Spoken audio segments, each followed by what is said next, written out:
बहुत समय पहले की बात है। एक गांव में एक साधु मंदिर में रहा करता था। उनकी दिनचर्या रोजाना प्रभु की भक्ति करना और आने जाने वाले लोगों को धर्म का उपदेश देना थी। गांव वाले भी जब भी मंदिर आते तो साधु को कुछ न कुछ दान में दे जाते थे। इसलिए साधु को भोजन और वस्त्र की कभी कमी नहीं पड़ी। रोज भोजन करने के बाद साधु बचा हुआ खाना छीके में रखकर छत से टांग देता था। समय ऐसे ही आराम से निकल रहा था, लेकिन अब साधु के साथ एक अजीब सी घटना होने लगी थी। वह जो भी खाना छीके में रखता था तो वह गायब हो जाता था। साधु ने परेशान होकर इस बारे में पता लगाने का निर्णय किया।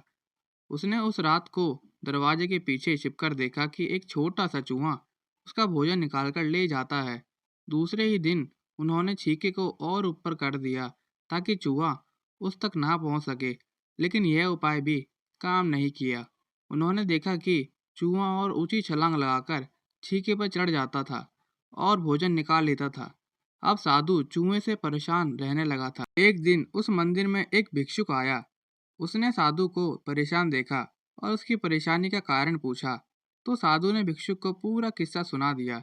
भिक्षुक ने साधु से कहा कि सबसे पहले यह पता लगाना होगा कि चूहे में इतना ऊंचा छलांग लगाने की शक्ति आ कहाँ से रही है। उसी रात भिक्षुक और साधु ने मिलकर पता लगाना चाहा कि आखिर चूहा भोजन कहाँ ले जाता है।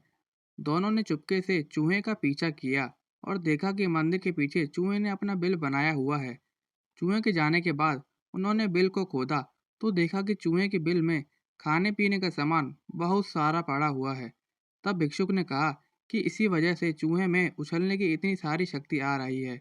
उन्होंने ये सामग्री को निकाला और गरीबों में बांट दिया। जब चूहा वापस आया तो उसने वहां पर सब कुछ खाली पाया, तो उसका पूरा आत्मविश्वास खत्म हो गया। उसने सोचा कि वह फिर से खाने पीने का सामान इकट्ठा कर लेगा। यह सोचकर उसने रात को छीके के पास जाकर छलांग लगाई, लेकिन आत्मविश्वास की कमी के कारण वह नहीं पहुंच पाया और साधु ने उसे वहां से भगा दिया।